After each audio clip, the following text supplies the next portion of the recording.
Okay, question 2. Relation R is Euclidean if it satisfies the property if R of xy and R of xz, then R of yz for all x and y and z. Consider the set of natural numbers is the relation R of xy if and only if x is less than or equal to r Euclidean. Okay, so what would it mean if it was Euclidean? So the thing we have to prove or disprove is that if x is less than or equal to y, and if x is less than or equal to z, that implies y is less than or equal to z. That doesn't sound very true to me, right? If I'm shorter than my mother, and I'm also shorter than my father, then my mother is shorter than my father. Now that doesn't tell you, if I'm shorter than both my parents, that doesn't tell you anything about which one's taller, right? So we could probably cook up a counterexample. Let's let x be 1 and y be 3 and z be 2. Then x is less than or equal to y. Well, 1's less than or equal to 3. That holds. And x is less than or equal to z. Y, well, 1's less than or equal to 2. But that does not imply that y is less than z because y is not less than z, right? 3 less than 2 is false. So is this a Euclidean relation? No, and here's a counterexample. Okay, so that was not too bad. Let's have a look at the next question. It is known that every symmetric relation is reflexive. Give a proof of this fact, that is, a proof of the following rule in natural deduction using the rules. Okay, cool. So draw a big old line, put the thing I want, the thing I've got at the top, so for all x, for all y, r of x, y, or r of yx. And then the thing I want at the bottom, for all x, r of xx. Now the only way I can prove a for all is I have to prove for an arbitrary a, r of aa. Okay? And so now I can start to do something at the top. I can do for all elimination. And I guess the only variable I've got is a, so I'll just shove in a for both. So for all y, r of xa or r of ax, and then r of aa or r of aa by doing for all elimination again. And now I have to somehow get from r of aa or r of aa down to r of aa. So I have to do kind of a very silly or elimination here. So if we assume the left-hand side, then obviously I get the thing I want. And then if I assume the right-hand side, it's the exact same proof again. So now we're done. So I'll put in my line numbers. Okay, so line 2 is for all elimination 1. For all elimination 1. We assume r of aa, and then I just repeat line 4. Line 6 is or elimination from line 3. Line 4 through 5 proves assuming the left, and then line 4 through 5 again also proves from the right hand side. I could have written this again, say on line 5.1 and 5.2, and then quoted these lines here. This would be repeat of 5.1. This would be an equivalent proof, but it's redundant. I actually don't really need to do that because this is exactly the same as above, so there's no reason why I can't just cite the same thing twice. So I like my proofs to be short, so we'll just do it the short way. There we go. Okay, so line 6 is proved, and then line 7 is for all introduction line 6.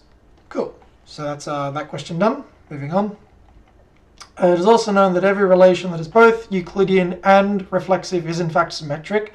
Give a proof of this fact that is a proof of this very messy looking rule. Okay. Big old line as straight as I can draw. For all x, for all y, for all z, all that gobbledygook. So r of xy and r of xz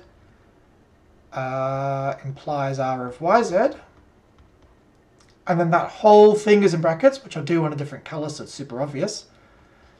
And for all x, r of xx. So that's the thing I've got, and the thing I want is for all x, for all y, r of xy implies r of yx. So I'll do the obvious things first, which is do for all introduction backwards. So the only way I can prove this is by introducing a new variable a, and then prove for all y, r of, so we'll replace the x with a, so r of ay implies r of ya. And then same again, the only way I'm going to prove this is by proving instead of for all y, we replace the y with an arbitrary b. So r of ab implies r of ba.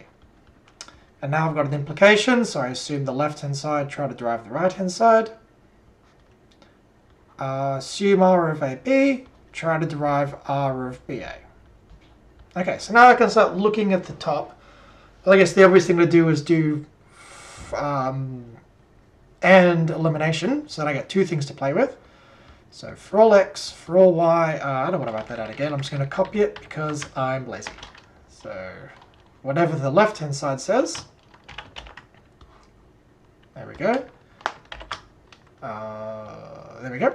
For all x, for all y, for all z, blah. And then whatever the right-hand side says.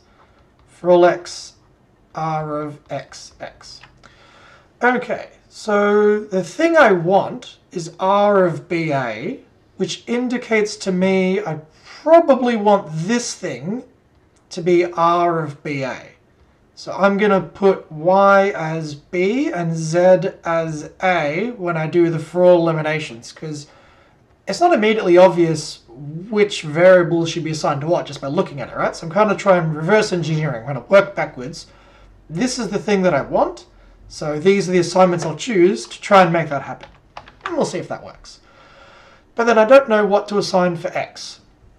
Okay, well, let's play around for a sec before I start doing things. So if I were to replace y with b and z with a, I would get r of x b and r of x a implies r of b a. Okay, so what should I choose for x? If I choose a for x, then r of ab matches this thing, and r of aa I can get from this thing. So it looks like I want to assign x to be a as well. So all this red stuff is not part of the proof, it's just my annotation, so I know what I'm doing. So I'll turn this line into r of aa, replacing the x with a, and then I'll do the same to this line here. So replace x with a, so we get for all y, for all z, r of ay and r of az implies r of yz. And then I'll replace the y with b. So for all z, r of ab and r of az implies r of, what did I do? Replace y with b. So bz. And then I replace the z with a. So r of ab and r of aa implies r of ba. I need to get r of ab and r of aa from somewhere. Well, here's r of aa and here's r of ab, so I'll just AND those two things together. So r of ab and r of aa implies r of, whoops, sorry, I'm just ANDing them together. And then I get the thing I want by implication elimination. Cool, so I'm done. So I'll put in the line numbers. 1, 2, 3, 4, 5, 6, 7, 8, 9, 10. Make sure you got them lined up. 11, 12, 13. Okay, line 1 was a thing I started with. Line 2 was an assumption. Line 3 was for all elimination. Line 1, so was line 4. Line 5 is replacing line 4. You take the x's and replace them with a's, so I guess that's for all elimination, line 4. Line 6 was for all elimination from 3, and then for all elimination again from 6, and then from all elimination again from 7. And then we combined two things to get line 9, where they come from. That looks like lines 2 and 5. So, and introduction 2 and 5? Yeah, 2 and 5. And then line 10 is implication, elimination, 9 and 8. 11 is implication, introduction, 2 through 10. And then we just have 2 for all introductions in a row. There we go. And that's all of question 2.